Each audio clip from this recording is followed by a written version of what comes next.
The Ricky Gervais Show on Guardian Unlimited.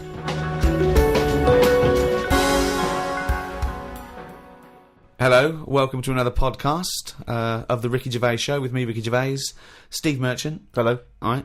And, of course, Carl Pilkington. All right. Rick, you'll be pleased to know we've already had some responses. You remember last week I mentioned that you can email us on podcast@rickygervais.com if you've got anything for Carl or you or I. And Simon and Mark have already emailed us in this link to something that was on the BBC News website. I don't know if you're familiar with this, but it's a remarkable story. Well, I'll give you the headline straight away, and you can draw your own conclusion. Lion mutilates 42 midgets in Cambodian ring fight. That's just the headline. That's a hell of a headline. That makes me want to know more about the story. Well, that's what a headline should do. I mean, I think we'd all read the news. We'd all take more interest in the news if they could open the BBC News at 6 o'clock every night. Bong. Lion mutilates 42 midgets in Cambodian ring fight. Bong. We'd definitely pay more attention. So this is the story. It's just extraordinary. Spectators cheered as entire Cambodian midget fighting league squared off against African lion. Now, I didn't even know there was a Cambodian midget fighting league. You're an ignoramus.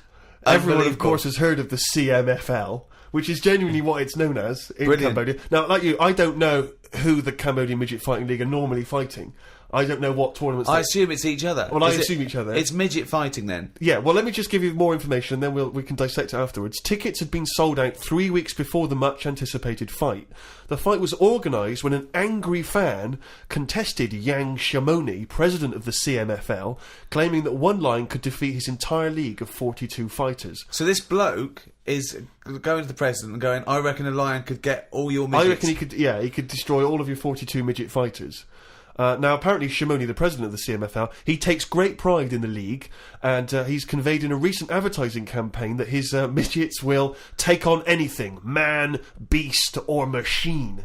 Now, I don't know what kind of machine, again, midgets are fighting.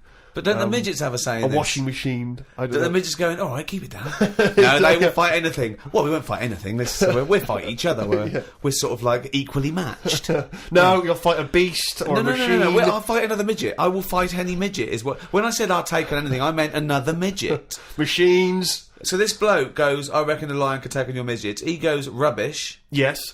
And that is why an African lion was shipped in especially for the event, which took place a couple of Saturdays ago, in the city's Colosseum. I mean, they've got a Colosseum, Rick, which is already brilliant. So hold on, this is sanctioned by the city? Well, the Cambodian government allowed the fight to take place under the condition that they receive a 50% commission on each ticket sold, and that no cameras would be allowed in the arena.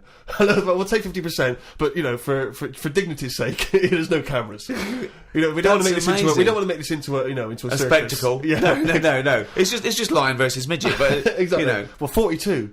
Never forget there was 42 midgets.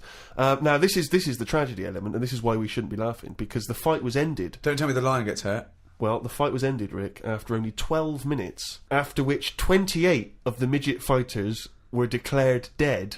Right. While the other 14 suffered severe injuries, including broken bones, lost limbs, and they were basically unable to fight. But the lion wasn't hurt? It would have seemed that the lion was okay. Oh, good. Because the lion had no choice in this.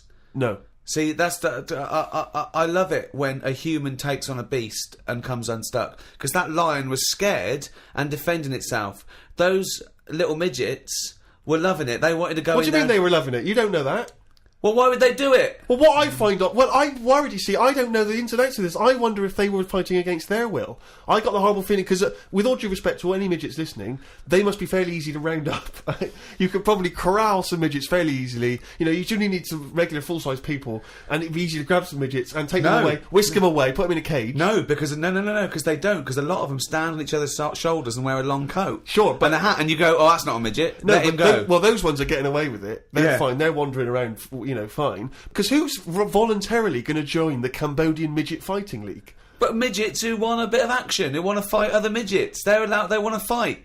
They can't get in real boxing matches because the fellas are too big for them. But they can go, well, I'll tell you what, let's have our own little fighting league, right? But if I was on the Cambodian Midget Fighting League, I'd be livid. I'd be thinking to myself, well, I can't believe I listened to my agent and he's put me up fighting a lion. I mean, I should have just taken Panto in Grimsby. I can't believe what I've done. I can't believe it. But hold on, though. I thought... are they all really midgets, or are they lumping in dwarves with them? It's not specified, Rick, but But that annoys me when people say, "Oh, look at these midgets," and I go, "Hold on, no, they're making up the numbers with a couple of dwarves there. That's clearly only 39 midgets and 3 dwarves." Sure. Well, that's amazing. Carl, what are your thoughts instantly? I mean, you're bound to have a take on that. Whose side am I meant to be on there? What? Well, by Well, the I'd be story, on, I'd be on the lion side. I'd never go to a bullfight, but I love it when I see a matador gored to death. Because, again, the bull doesn't want to get in that ring and fight a bloke with swords, okay? So I love it. I think it's disgusting. And when someone says a midget versus lion, I'm thinking, well, it's okay if the lion wins, to be honest, because they haven't got a choice. So, and I hate it when people go, "Oh, I went to a bullfight when I was in Spain," but it's the tradition, isn't it? Oh, well, there's loads of traditions that we don't adhere to anymore. So I say it shouldn't have happened, of course, but if it happens, I'm glad the lion isn't hurt. See, what's annoying me is I've sent money to Cambodia because apparently they're hungry and haven't got any energy. So what's going on? Well, it's much easier to fill up a midget than it is a regular Cambodian. You know, they're I just happy feel on like a Mars I'm bar. being cheated a bit. You were conned before with a charity, weren't you? Well, a few times, yeah. What about the old lady? What was that? I got stopped, and it's like they sort of drag you in by saying, "Have you got a gran?" And I said, "No, they died," and that. It's like, "Oh, did they die of the cold?" No, she's, ill. What have you? Just old age. He said, "Well, what happens with a lot of people's grans is they die in the cold, right?" So I was like, "Oh, that's bad, isn't it?" Anyway, so she's chatting and she's showing me pictures of these old women who look cold, right? Saying, "Look at her, that's Edna. She's got no family. She can't pay the bills and all that." Yeah. So I'm like, "Oh yeah." Anyway, it goes on for about 15 minutes, and you feel bad. You give them your bank details, right? And what happens is every couple of months you get a letter from Edna. Well, it's not from her; it's typed up and what have you. But there's a picture of Edna, right? And it's saying, "Oh, this December, Edna's going to be extra cold. It's cold outside. She can't afford to pay the heat and what have you." Yeah. Keep going, right? So you keep paying every month like £5, whatever. Get another letter a few months later, right? Edna's sat there. She's got a tan. What do you mean she's got a tan? Well, when they said, she's cold, I thought they meant for the heating, not to send her on holiday for a month. She sat there with a tan. I'm not joking. Are you sure it wasn't just a sort of a slight problem in the printing? No, definitely. Sure, she looked well happy. Sure, it wasn't liver failure. This is a terrible thing to say, but when I see those people approaching now with the clipboards on the street, I always get my mobile phone out and pretend to have a conversation. I've done that one. The number of fake conversations I've had walking past them now. Well, I felt sorry for them, right? Because I thought, to be fair, I've got about 10 standing orders where I felt sorry for them in court. Right? I thought they're doing a good deed. The least I can do. I find out they're on about £8 an hour. Are they? Yeah. They're not just doing it out of the kindness of their hearts. Well, I don't want to. I thought they were volunteers. I thought that was at least why I should feel guilty. If they're getting paid to do it, I don't know. I could be wrong. I think they do. What? I've heard they get paid and that. Well, if someone knows, maybe email us. in podcast@rickygervais.com is how you can get in touch with us. If you know if these guys are getting fleecing us twice. I heard something. Carl thinks that. You think they're not. I don't know anything, but anything that will allow me. But to let's not feel find guilty. out because I don't want to slag them off because they're obviously doing a good thing. So we find this out. It's this is an educational show. I tell you what, though, right? Because we've talked about homeless people before and that, and I walked past one the other day. He's always cheerful, right? But don't you think, right? If you had a company, it's worth taking them on because they never have a lie in. Brilliant. I'm finding it quite exhausting now because a lot of the homeless I've encountered recently, they're not even after my money. They're just looking for conversation. While I was walking along the other day, and I don't know what you're supposed to say to this. We were both walking, happened to be both passing a Chinese restaurant. He glanced in. He looked back around to me. He went, "Woman in there with 3 phones, 3 mobile phones. Why does she need 3 mobile phones?" Got nothing to say to that. Got no opinion. Got absolutely no opinion of it. And I was thinking, what's going to, and you know that thing when you sort of suddenly you got across the road conveniently to just get out of it. And there was another mad woman who started going. She was walking past me. She went, "Do you want to come to my church?" I went, "No, I don't believe in God." She went, "Do you believe in God?" Oh, 20 minutes. Conversation, 20 minutes. It was unbelievable. I got to a point where I was so angry with her, I was shouting at her from across the other side of the room. I was the one who sounded like a nutter, going, "There isn't a God!" But you see, when does it become like bad to avoid people like that? Do you know what I mean? Because some people say you shouldn't. That they're people like us who've just had a bit of bad luck. Well, of course they are. Yeah, I know, but I remember one on our estate, right? And she was a bit. What's the word that you can use? Because I don't want to offend anyone. But I'd say but sort of mental homeless. Is that a term? That's the official term. I think that is the new official term. It's mental homeless-itis. Right, so she lived on the estate and what have you, and she aged... How was she homeless if she lived on the estate? Well, she sort of decided to stay around there because I think people on the estate spoke to her more than people who had money. Do you know what I mean? Really? I was going to say, why would she choose an estate to not to live in, as opposed to like a walled sort of lovely community? Yeah. Why not go to St John's Wood or... Yeah, or I'd hang around in maybe, say, the Maze in Hampton Court. Yeah, you know exactly. Yeah. No one's expecting to see a homeless person as they're trying to find their way around. Well, imagine the cash you'd make during the summer. The rich sort of Victorians used to keep sort of homeless in there as a little folly, and they used to pay them at the end if they stayed there for like 3 years. What do you mean? Would they pay? It was fashionable to have a little homeless little hobbit in your outhouse. Seriously. And what did they have to do anything for the money? Run, dance, no, they just had to be tigers? there. No, they had to be there when they brought around. They go, look, that's our little cat weasel fella Right. living in our folly. Yeah, and then they got money, at the end of it. There's just like really rich sort of Victorians and stuff. That's a great idea. They should definitely bring that back. Because, you see, I would give a lot more to shelter and those kind of charities if I could have a homeless guy come in and do my bidding. I could make him dance. And they had a really long beard and rags. Exactly. Yeah. And I could just make them do dances for me, or, And he was somewhat magical, possibly. That you would weren't go, riddle-me-dee, fiddle-me-doo, what is my name and who are you? Exactly. Yeah, and then, But anyway, so this mental There's a little idea for shelter if anyone's listening. Yeah. mental homeless woman on the estate, and what she used to do, right, she acted quite normal, and she used to always push like a pram around with her, right? And everyone was like, she can't have a kid, can she? Right? And she was dead happy every day. She was up and down, walking up and down the road. Anyway, one day she sort of walked past, right? Turned round and looked in the pram. There was a bucket with a face on it.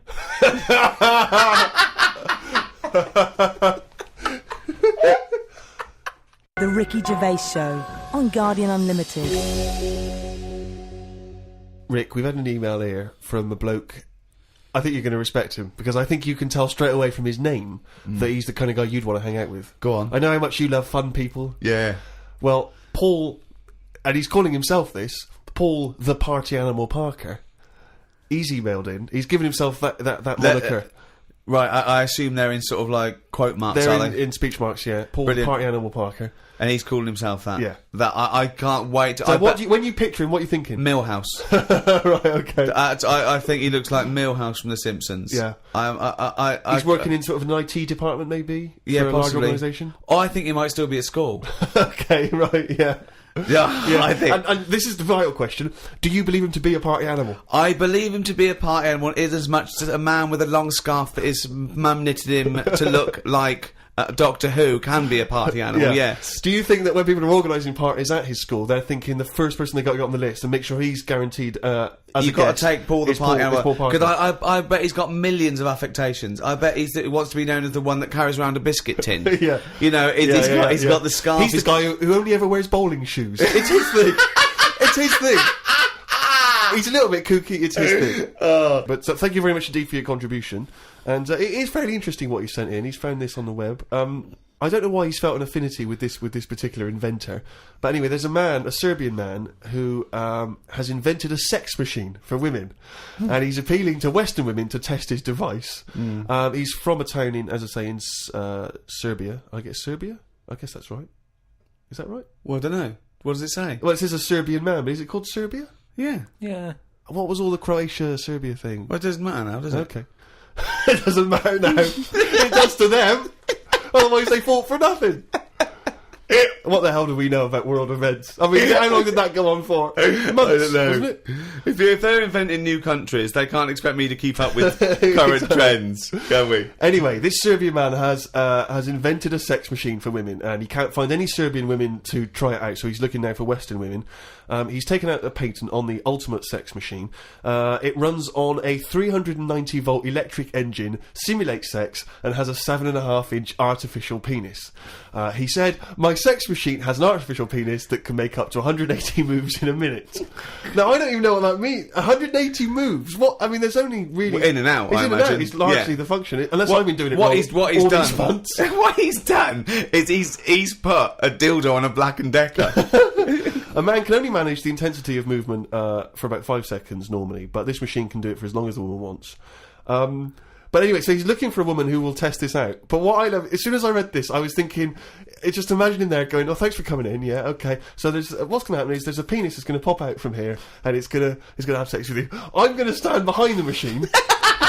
I've got to stand behind here, there's a lot of dials and stuff I don't want to bore you with. Well, why do you have to stand behind it? Just I can't, it's technical stuff, but I got to be behind the machine. But there's no penis on the robot at the moment, it's just a hole. Don't worry, what'll happen is, I'll switch the machine on, I'll go behind, and then a penis will appear. Will it be like a metal-looking penis? It will be a robotic penis, but it will seem like it's a regular fleshy human penis. So you're gonna so you're gonna go behind this robot, go behind the machine, disappear, yep. And then a fleshy-looking penis is that gonna will appear through the hole when I switch the machine on. Okay, and that'll be the real robotic penis. But you won't see me for the duration of your sexual So encounter. you've made this sort of like robotic penis look really realistic. It's really realistic. You will not be able to tell the difference between, say, the robot one and mine, for instance. Okay, well I don't want to see yours. No, there's absolutely not. Because I've not come around here to have sex with a person. I know, you've come around to test the machine. Yeah, and that is exactly what you're going to get. Okay, a piece of mechanical action.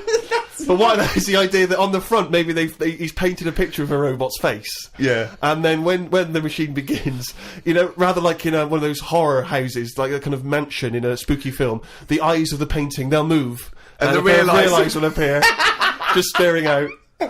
But I don't think I can have sex with this machine unless you're actually in the room, just in case anything goes wrong. No. Don't worry, I'll be behind the machine, it'll be fine. It'll be safe, not a problem. Okay. But anyway, so yeah, Paul the Party Animal Parker sent that in, and knowing him, there'll be plenty more coming like that in future weeks. Carl, what do you think about that? The machines and that. Yeah. Well, they've always been sort of. I mean, to a lot of people, sex is important, isn't it? You know what I mean? Not to you.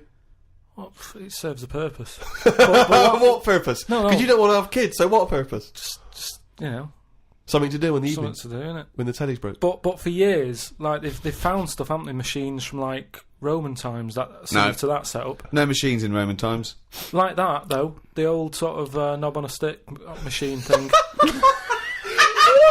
The old Roman knob on a stick. I'm sorry, but I watch Time Team every week, and Tony Robinson has never done an old knob on a stick machine. I just think of Julius Caesar sitting down and go, okay, aqueduct, we love that. Thanks for that. Straight roads, good idea. We can see the enemy coming. What have you got there? Well, I'm glad you've asked. Plumpticus. What have you got there? Wanklicus. What I've got here is a Yodi knob.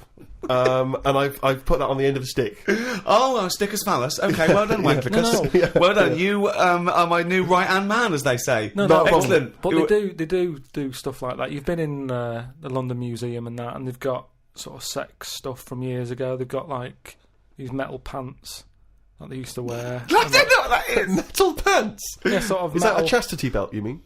They used to make women wear them so that they could. They had them for blokes as well, though.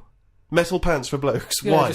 So he had little lots. So if he was away, he couldn't play away from home, and if he was away, she popped on a little. No, I just think they sort of like sexy metal pants. What? Oh, I don't know what you mean. What with are you sexy talking metal about? pants. Well, they'll have to look because I haven't got it in front of me. It's just something I remember seeing, some sort of sexy metal pants that they used to wear. But what are you saying? Sexy metal Carl, pants? that was not British Museum. That was Soho. No, what I mean. That was Old Compton Street. You were looking they in the shop always window. had to be ready for like battle and that, but these were a little bit sexy but protective at the same time. I love that. Right, I'll have to look into I love it. the idea that that's all you remember from the British Museum. So Lancelot, are you ready to face the Black Knight? Yeah. What do you think of these? Huh? What do you think of these? Well, I don't really care. Just I just want to look good on the battlefield. Well, they're both protective. Will there be women watching, cheering us on? Well, you're not going to fight like that, are you? What about your I'm going to wear nothing except these sexy metal pants. But what about your chest is exposed? No, it's a good chest. I've been working out. Yeah, I know. But what I mean is, you want metal all I've over. actually been lifting up the round table every week. I just work out, do that about 4 times a day. But that machine, right? Why did it have to be a woman, or could they have got a little gay fella in? I don't know. Let me just check. It doesn't actually specify the small print here. I love that. Why do you want to see a little gay fella be? I don't want to see it. I'm just saying they're sort of more. Carl? Why do you want? I don't want to see Why it. do you want to watch a gay man get buggered by a robot? I wasn't the one typing in gay machines on the internet, finding stuff out about them. It's not a Steve gay was. machine. You just made it into a game machine. Yeah, he wanted to pleasure women with this machine. You're saying, can I see a little gay fellow get a robotic cock up his arse? You're the one requesting that, Carl I don't want Pilkington. that. I'm just saying that. You're the one that want to see gay men with metal stuff up their anus. No, what I'm saying is they're more up for a bit more experimentation than... What are you saying? Why is that the case? Why? Why'd you say that? No, they're just, you know, butt plugs and that. I mean, what I'm saying is... What, you can't just say butt plugs and that. I'm just saying that I reckon they'd be up for it. What That's do you know I'm about saying. butt plugs? I don't know anything about them. I just remember seeing an advert for some once in a sex shop. What are you doing? No, I wasn't. I was just walking past. I was walking past the sex shop and that. And Your eyes sort of glancing, looking. glistening. Why were you walking past a sex shop? Just because I was on the way to work and that, and I passed one, and there was a little sort of one. It was open early, which I never understood. Right, it was about 8 o'clock in the morning. Right, and Who's rushing out for butt plugs that early in the who morning, needs them now? Right, but I must get a bagel and some poppers on the way to work. But I walked past it, and it had like a little post-it note or postcard type thing, and it was like, pop in now, buy an item, chuck in some free butt plugs. And I didn't know what they for. I'd never heard of them before. But all I'm saying is, I've since found out what they do with them. What and do if they they do that with them, then give them a go on that.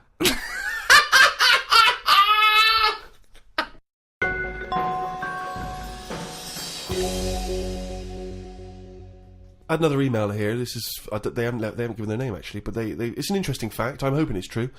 America's first nudist organisation apparently was founded in 1929 by 3 men. Now, what intrigued me when I read that is the fact that it's clearly 3 blokes just trying to meet some nude women. They're all 52, balding. Exactly. With little, sort of those gold-rimmed glasses. Yeah. Yeah. And they're just wandering around, and it's all quite saggy down there, and they're just knocking on doors saying, we've just set up an organisation, it's perfectly above board, completely legitimate, it's a nudist organisation. You got any women in there that want to come and join us? Because we haven't got any female members at the moment. Got any women in there interested in, volleyball or trampoline? I can't be doing with it, me. You hate nudists, don't you? Nudists. I don't understand what it's all about at the end of the day. And here's something, right? Do you know, like, when you're a bloke nudist, right? Do you ever get any who just have, like, a small knob? I don't know. I don't understand the question. What's that? What's your point? Well, are there any blokes who are knocking about who just have a normal-sized knob, or maybe a bit smaller than normal, who are happy wandering about showing off what they haven't got, if you know what I mean? I don't think nudists are just doing it because they're so proud of their knob. No, but there's got to be a little bit of that in it, isn't there? Why? Say like Jonathan Ross, right? He's nipped to see you now and again and what have you. He's what? He sort of nipped in to see you now and again. He's always happy getting his knob out because he's known to have this big knob, right? What do you mean he's known? Why is Jonathan Ross known to have this big knob? No, he just talks about it a lot, doesn't he? He's always saying about, but you'd like this, wouldn't you? But that's like me. I'm known for being a great lover. I say it a lot. It's clearly not the case. What evidence have you got that he's got a big knob? No, but the difference is he's happy to keep getting it out. It's different, sort of me walking about going, I've got a big one and all that, but no one ever sees it. But Jonathan, sort of, he's always getting it out, isn't he? Have you seen him get it out before? I saw. Well, he did get it out, but I wasn't looking. What do you mean you weren't looking? How do you know it was out? Just because he sort of was moving it about and that, and I could sort of So see. No, I wasn't looking though. It was that sort of thing where you can see something moving about, but you're like, I'm not looking at it. What, like an owl seeing a mouse? What I mean, it doesn't matter. All I'm saying is. So no, let's get back to this. You remembering vividly Jonathan Ross's penis? No. Yes. I don't mean that. Why were you looking at his penis? I wasn't looking though. Well, it was clearly not meant to be looked at. I'm just saying, most blokes who, nudists, they must be pretty confident in themselves to, getting it out. And I wasn't looking. It's just that. I mean, I looked once. Okay, what was it like? What? Sorry, you looked at Jonathan's once? No, I was looking at another one. What? At the same time? No. Why are you looking at loads of men's What's penises? going on? No, Where are you because going? What is this? It's natural. That's what I'm saying. What do you mean? This As a is bloke. Carl takes a sneaky look at menscocks.com. No, what I'm saying is, it's natural. What's this happening?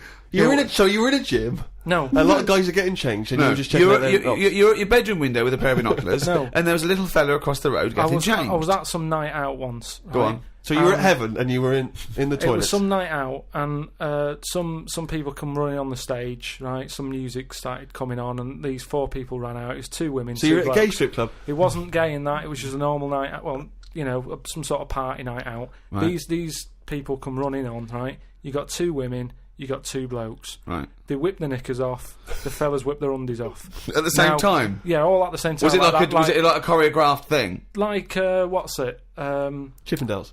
No, what like Cheryl Baker was in it. It was that thing where they sort of, on Eurovision Song Contest. Making your mind up. Yeah. When Bucks Fizz Bucks ripped Fizz. off a larger skirt, conceding a smaller skirt. At no point did Bucks Fizz whip their knickers and pants When off. you said Cheryl Baker was in it, I was thinking, didn't she used to host Record Breakers? I don't remember that on there.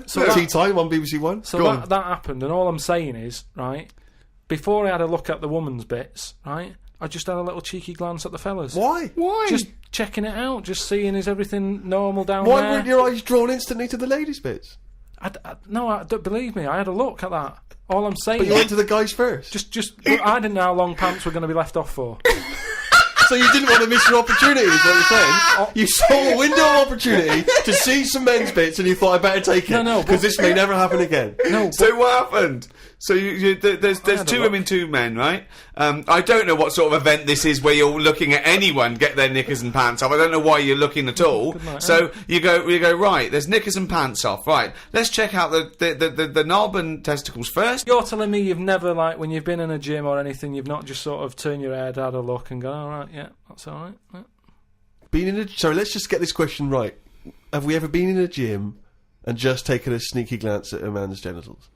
Is that your question to us? Right, for me, it's the same as when you see someone who's a bit odd, 2 heads or whatever. Well, I'll be honest. If I was in a gym and a bloke came in with 2 heads, I'd look. I'd get a sneaky glance in the mirror. I'd go. Sorry, but you'd look at his genitals or his 2 heads? There's 2 heads. Or would you sneakily look at the heads and then think, I wonder if he's got 2 cocks? And just...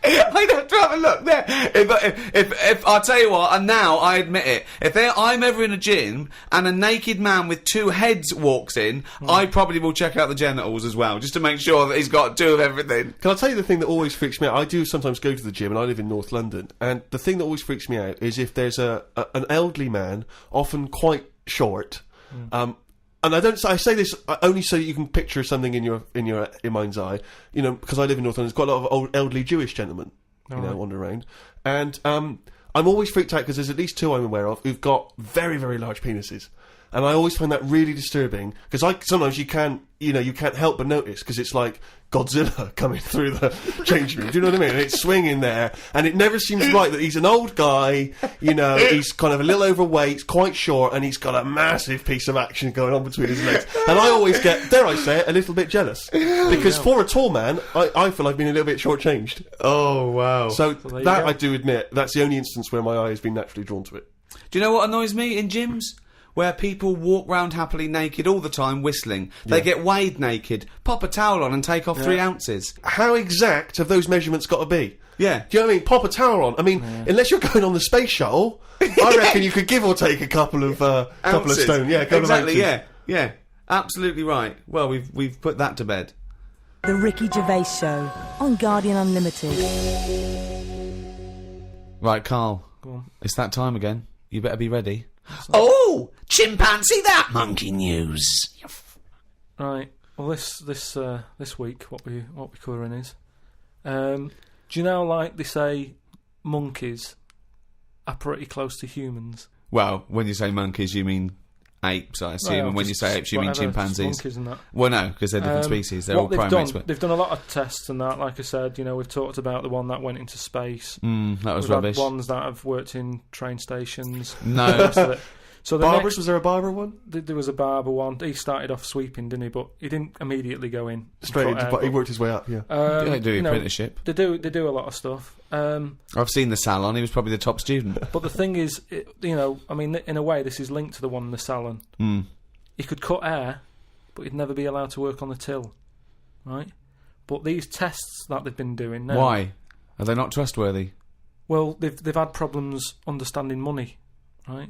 But they've got one recently that they've been teaching about the value of money and showing it that to get this money you've got to work hard, you've got to save your money, and when it's saved No, up, it's all bollocks. you can do what you want with that money. Yeah, it wouldn't But happen. at the end of the day, these monkeys aren't on that much money. Yeah, So- and they wouldn't. You could never teach a monkey the value of money. So the thing is, they've said to these monkeys, look, there's your money. They haven't said anything You're to the only getting monkeys. so They much have, Rick. money, Please listen to the news. but It's the news. It's the news. it's important that they know how to spend that money, right? It's basic rules, really. It's what you teach a human about money, innit? It's what you teach kids. The So value invest of money, wisely. invest and all that. Sorry, who's they teaching got these past, monkeys? So, Carl, stop. Just some What- people and that. But who? Where are these The monkeys? monkey people. But where are these monkeys? Where are these I monkeys think being? it's in San Francisco. Where are these monkeys though? What are they? Are they in a shop? What are they doing? Are they in homes? What are they doing? Just in the like- zoo? Well, probably just in like some sort of science place where science people are checking out monkeys' brains and that and seeing how they work. But they're happy. They're not. This cutting is them that. different to the news at 10. So listen. Well, yeah, but you can't interrupt the newscasters for one thing, Rick. Please. Sorry, go on. So there's these monkeys, right? And they've given them some money, probably about £5, and they said, right, off you go shopping. See who comes back with the best. Sort of, how much can you get? like in Ready, Steady, Cook. where they Right. said, there's a £5. Go and get some food. Anyway, some came back and they were like, they hardly had anything. Right? This is absolute shit. No, listen. This is bollocks. Listen. But one of them, right, he was away longer, to be fair. Yeah. Right, I think he came back last. But they were really impressed because he sort of said, this is amazing that you've got all this. Can't believe it. Give us the receipt, right? Oh, this is absolute. Right, forget it then. bollocks. Forget it. No, listen. forget it. No. This is absolute Forget it then. shit. No, We want to hear the end. No. Look, hang on a minute, right? So they said, give us the receipt and that, and they looked at it, and it was all official, right? And they went through it all, and what they were really impressed by is the way that they always went for the sort of slightly older veg, where you get 2 lots for the price of one. Right, you're absolute. So, and it just goes to show, This is like, absolute bollocks. Well, There's forget it no then. way. If you're There's not gonna- no way forget a it. chimp went It's not- shopping and right. knew what he was buying. It's I don't know why you absolute- asked me then. Well, it's absolute bollocks. Once again, you've made it up. You probably saw a headline it. on some sort of half-witted website, and you're talking shit. Right. Just to say, if you have any monkey news for Carl that you want to hear on one of these podcasts in future weeks, then you can email Carl, or indeed with anything, Sick of at it. podcast@rickygervais.com. This podcast was hosted by Positive Internet. Can I just ask, what does hosting mean when you, in that sense? I don't know, but the guys at Positive Internet do, because they're experts in this field, and that's why I like them. Well, thanks very much. Join us next time when we'll I'm sure, waste another half hour of your lives. See ya. Bye. The Ricky Gervais Show on Guardian Unlimited.